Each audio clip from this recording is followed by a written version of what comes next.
Common माणसाची केली होती, परंतु जो क्रीम ऑफ द क्रीम आपण म्हणतो की इन्व्हेस्टमेंटच्या दृष्टिकोनात असेल, बिझनेस कम्युनिटी आहे, म्हणजे समजा ह्या सगळ्यांना काय पुढची प्रत्येकाच्या मनात एक भावना नक्की आहे, चला पुढची 5 वर्ष तरी आपण सुखानं, काय म्हणतात त्याला, की आपण एक काही असं राजकीय स्थिरता जी आहे ती स्थिरता ह्या प्रत्येकांना हवी असते, म्हणजे सामान्य माणूस म्हणून आपल्याला पण ती मे बी त्याच्यामुळे सुद्धा ती गर्दी झालेली आहे. आणि मला असं वाटतं की फडणवीस यांचा जो एक रॅपो असेल ह्या सगळ्या लोकांबरोबर त्या 5 वर्षातला, भारतीय जनता पक्षाने केंद्रातल्या जे काही पॉलिसीज आहेत किंवा त्यांनी जो काय रॅपो एस्टॅब्लिश केलेला आहे त्या सगळ्या गोष्टी आज आपल्याला इथे दिसत आहेत. आणि ते महाराष्ट्रासाठी खूप चांगलं चित्र आहे की एक चांगलं बदल, कारण नुसतीच सत्तांतरं होत आहेत जी कशी होत आहेत, काय होत आहेत, पण मला असं वाटतं एका चांगल्या ट्रॅकवर गेल्या 2.5 वर्षांपासून झालेलं काम हे पुढे जाईल असं वाटायला लागलं. अशी आश्वासक अशी ही चित्र आहे. चिन्मय, एक विचारायचं होतं की कामाच्या निमित्तानं तुमचं बरंच फिरणं होतं, तुम्ही लोकांशी खूप संवाद साधता.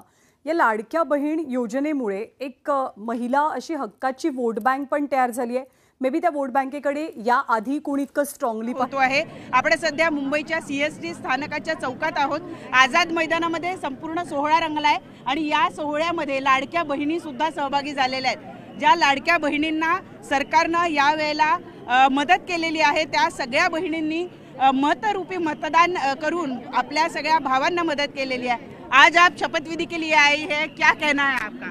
कहाँ से आई है आप? जी, अणुशक्ति नगर से। अणुशक्ति नगर से, मतलब सना दीदी की यहाँ हाँ, से? सना मलिक मैडम जी, ये बताइए कि आप सब लोग यहाँ पर बड़ी मात्रा में पहली बार ऐसे किसी शपथविधि समारोह में जा रही हैं आप?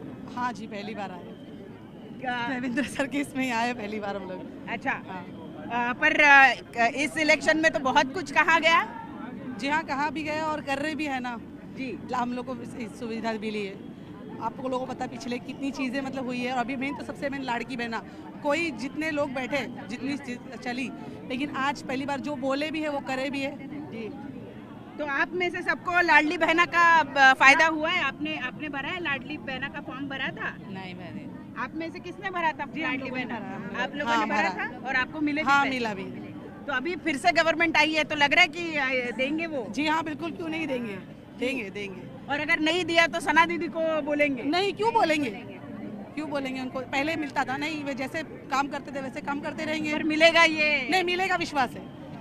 आप बताइए, आप तो कई इलेक्शंस आपने देखे होंगे, तो ये इलेक्शन खास क्यों था आप सब महिलाओं के लिए? आपने युति को मतदान किया? जी हाँ। किसको किया आपने मतदान? सना दीदी को? सना दीदी को। अच्छा, या सगळ्या जणी आलेल्या आहेत. या सना मलिक यांच्या अणुशक्ती नगर या मतदान केंद्र जो संपूर्ण त्यांचा वॉर्ड आहे, त्यांचं जे विधानसभा क्षेत्र आहे तिथून या सगळ्या जणी आल्या. त्यांनी आनंद व्यक्त केलेला आहे आणि लाडक्या बहिणींना ज्या पद्धतीनं शासनानं मदत केली त्यामुळे आता या सगळ्या लाडक्या बहिणी ज्या आहेत त्या त्यांच्या देवाभाऊच्या शपथविधीसाठी म्हणून या ठिकाणी सहभागी झालेल्या आपल्याला बघायला मिळत आहे. व्हिडिओ जर्नलिस्ट संदीप सह प्रणाली कापसे, न्यूज 18 लोकमत, मुंबई. त्या बहिणींच्या प्रतिक्रिया होत्या. आणि मगाशी आपण त्या वोट बँकेबद्दल बोलत होतो. त्या लाडकी बहीण योजनेमुळे ही एक स्ट्रॉंग वोट बँक ही भाजपनं किंवा महायुतीनं स्वतःसाठी तयार केली आहे. नक्कीच महत्त्वाचं, कारण निवडणुकीचं गणित आपल्याकडे काय आहे, 144 मतदारसंघांमध्ये एक मत प्रतिस्पर्ध्यापेक्षा जास्ती पाहिजे. तुम्ही कुठलाही एक छोटा ग्रुप घेतलात तर ठराविक मतदारसंघांमध्ये त्यांचा इम्पॅक्ट होतो. इथे महाराष्ट्रभर इम्पॅक्ट होतोय आणि त्या एकदा डिसिजन मेकर झाल्या की मग सगळ्याच गोष्टीत त्या असर्टिव्हली स्वतःचं म्हणणं मांडतात. हातात पैसा आला की मी मुलांसाठी शिक्षण घेईन, चांगलं खाद्य घेईन, त्याच्याबरोबर माझ्या सरकारही मी जास्ती घरातल्या पुरुषांसमोर सांगू शकेन की या धोरणांमुळे मला हे सरकार हवं आहे. तो एक स्ट्रॅटेजी म्हणून आपण बघितली तर एक मार्केटिंग स्ट्रॅटेजीसारखी ही चांगली वर्कआउट झालेली दिसते की तुम्हाला टॅप करायचं असेल अमुक एक थोड्याशा रिसोर्सेसमध्ये तर अशा सेगमेंटकडे जा की ज्याचा राज्यभर इम्पॅक्ट तुम्हाला जाणवेल. आणि कदाचित 2029च्या निवडणुकीपर्यंत महिला मतदार पुरुष मतदारांपेक्षा जास्त सुद्धा असू शकतात. हां, आता एक मुद्दा बघा ना तुम्ही पण सर, की एवढा वेळ आपण किती 1 तास झाला ना कार्यक्रम सुरू होऊन, 1 तासभर झाला असेल.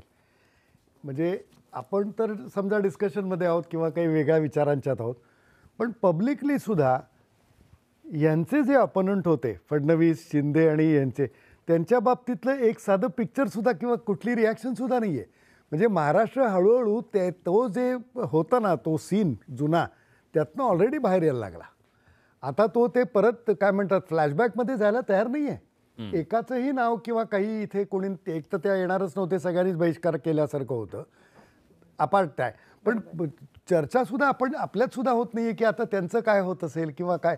इतके आपण सुद्धा आता ज्याला आपण म्हणतो ना नाही, की पण लोकशाहीच्या सक्षम समृद्ध लोकशाहीच्या दृष्टीनं सक्षम विरोधी पक्ष असणं सुद्धा तितकंच गरजेचं आहे ना. आता हे पहा ना तुम्ही, हा मी इंटरप्ट करत नाही सर तुम्हाला. 3 जण आहेत हे आपण बोलतात ते कधी बरोबर आहे तुमचं म्हणणं. एकच पक्ष जर असेल तर हे बरोबर आहे तुमचं. हे 3 पक्षांचे आहेत सर. त्यामुळे इथे डेमोक्रेसी हे मला हर्ट होईल, त्या बाजूच्या बाजूला कोणी नाही असं हे यातलं चित्र नाही. मुळात मी मगाशी आपल्याला म्हणालो की हे निवडणूक 6 जणांच्यात झालेली आहे, 2 पार्ट्यांमध्ये नाही झालेली. त्यामुळे 3 जण एका बाजूला आणि अजून खूप आहेत. म्हणजे आठवल्यांचा एक हे आहे. एवढे सगळे 7-8 जण असल्यावरती डेमोक्रेसीला काही धक्का वगैरे नाही लागत. थोडंसं एक मला जरूर वाटतं पण की दोन्हीकडनं हे व्हायला पाहिजे. म्हणजे सत्ताधीशांनी बोलवायला पाहिजे आणि समोरच्यांनी यायला पण पाहिजे. म्हणजे आपले नवीन पटनाईक जे होते ते एवढ्या वर्षांनी त्यांची सत्ता गेली पण शपथविधीला ते उपस्थित होते. इवन 2019ला जेव्हा उद्धव ठाकरेंनी शपथ घेतली, फडणवीस होते तिथं. मग आज ते आलेले नाहीयेत. मला तो विरोधी पक्षाचा जो मुद्दा आहे ना, तो मगाशी आपण हे केलं की देवेंद्र फडणवीसांसमोर काय काय आव्हानं असतील. तर चांगला विरोधी पक्ष नसणं सभागृहात हे सुद्धा एक खूप मोठं आव्हान आहे. कारण काय होतं की ती सगळी जी लढाई आहे ती सभागृहाबाहेर होत राहणार आहे. आणि जेव्हा जेव्हा जनतेमध्ये थोडासा सुद्धा असंतोष असेल आणि त्याचा उद्रेक, तर तो विरोधी पक्ष जर समजदार असेल आणि त्याच्याकडे काही स्ट्रॅटेजी असेल, जसं महाविकास आघाडीकडे काहीतरी स्ट्रॅटेजी असेल, तर ते आंदोलनं पेटवू शकतील. त्याच्यामुळे लोकांमध्ये ती शांतता राहणं नंबर 1 ते एक मोठं आव्हान असेल. आणि सर्वात महत्त्वाचं म्हणजे की हे तिघं आता एकत्र आहेत. आता हे सुरुवातीचं थोडंसं गृह खात्यावरनं वगैरे सगळं झालेलं आहे, हा भाग वेगळा.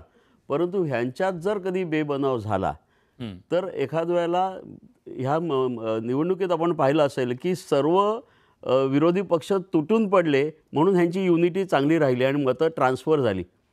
जर आता समजलं की आपल्याला काही चॅलेंजच नाही आहे, तर मला असं वाटतं की डेफिनेटली ह्यांची युनिटीसुद्धा अफेक्ट होऊ शकते जर चांगला विरोधी पक्ष नसेल तर.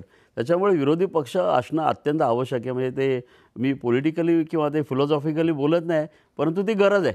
म्हणजे हे 230च्या ऐवजी 180 वगैरे असते ना तरी चालले असते, परंतु एक चांगला विरोधी पक्ष असणं आवश्यक आहे. नाही पण मग या पोझिशनला आता विरोधी पक्ष तुम्ही कुणाला कन्सिडर करणार आहात? नाही आता नाहीच आहेत ना, त्यांच्याकडे आकडाच नाहीये ना. नाही पण समोर आकड्याचा प्रश्न नाहीये. विरोधाला विरोध हे जे बाहेरून चाललेलं होतं 4 वर्ष, ते सुद्धा गेले 2-3 दिवस दिसत नाहीये मला. ते त्याचीच तर फळ आहेत ना. ही जी निगेटिव्ह वोटिंग जे झालं ते त्याप्रमाणेच झालं ना, की सातत्याने सगळ्या गोष्टीत राजकारण यायला लागल्यामुळे आणि विरोधाला विरोध होत गेल्यामुळे जनतेला सुद्धा कंटाळा आला होता. आकडा विरोधी पक्ष नेता व्हायला म्हणून पुरेसा नसला तरी आदित्य ठाकरे एक चेहरा असतील. आता येणाऱ्या विधानसभेमध्ये जर ते मिंधे खोके वगैरेच्या पलीकडे जाऊन खऱ्या इश्यूंबद्दल बोलायला लागले नाहीत तर एक निराशाजनक गोष्ट होती. सो त्यांच्याकडनं पण अपेक्षा आहेत, कारण 20 वर्षांनंतरचे नेते त्यांच्याकडे आपण पाहू शकतो. तर ते विरोधी पक्षात सत्तेबाहेर असताना काय भूमिका घेतात, किती मच्युअरली वागतात सरकारबरोबर. आणि याआधी महाराष्ट्रात असं कधीच झालं नव्हतं की राज्याला विरोधी पक्षनेता नाही. यावेळेला ते कॉम्प्लिकेशन्स, ती अडचण तयार झाली आहे. तुम्ही इतकी वर्ष राजकारण पाहताय, पूर्वीचं पण आत्ताचं पण. तुम्हाला वाटतं की सत्ताधाऱ्यांकडनं मनाचा मोठेपणा दाखवून विरोधी पक्ष नेत्याला संधी दिली जाईल, म्हणजे त्या पदासाठी स्कोप ठेवला जाईल? मला वाटतं देवेंद्र फडणवीस यांची आज कुठेतरी मुलाखत आली आहे, त्यात त्यांनी हे म्हटलं आहे की आम्हाला विरोधी पक्ष चांगला पाहिजे आहे. पण त्यांना चांगला ह्याचा अर्थ मला असं वाटतं की कन्स्ट्रक्टिव्हली चांगला, म्हणजे विरोधाला विरोध नाही, की बाबा त्यांची एखादी योजना की एखादं धोरण आणि त्याच्यात त्यांच्या काही सूचना ज्या खरं म्हटलं तर जनतेच्या हिताच्या किंवा सरकारी तिजोरीच्या पण हिताच्या असतील तर डेफिनेटली त्यांना पाहिजे. परंतु बहुतेक ती कॅपॅसिटी अजून विरोधी पक्षांनी महाराष्ट्रातल्या बिल्ड केली नसेल तर त्यांनी ती करण्याची गरज आहे. कारण की महाराष्ट्राची ती संस्कृतीच नाही आहे ना की एक हाती असा कारभार करण्याची वगैरे. सगळ्यांना घेऊन जाण्याचीच वृत्ती आहे आणि मला असं वाटतं ती वृत्ती कुठेतरी टिकली पाहिजे असं मला स्वतःला वाटतं. आता एक ज्ञानदा आपल्याला बघावं लागेल. साहित्य संमेलन जे होणार आहे पुढच्या महिन्यात, त्याच्यामध्ये शरद पवार आणि नरेंद्र मोदी एका व्यासपीठावर आहेत ना. म्हणजे ज्याला आपण म्हणतो की एक प्रगल्भ मोठे राजकारणातले लोक, त्यांचा बिहेवियरल पॅटर्न बघा ना. आणि इथे एका शपथविधीसाठी सगळेच जण म्हणतात आम्ही येणार नाही, आम्ही बहिष्कार घालू. मॅच्युरिटी दाखवायला हवी होती इथं विरोधी पक्षांनी सुद्धा, कारण शेवटी हे काही वैचारिक विरोध तुमचा असू शकतो. गेल्या काही दिवसातल्या राजकारणाचा हा परिपाक म्हणायचा. विलास, ह्या गोष्टीनं लोक रेकॉर्ड करतायत.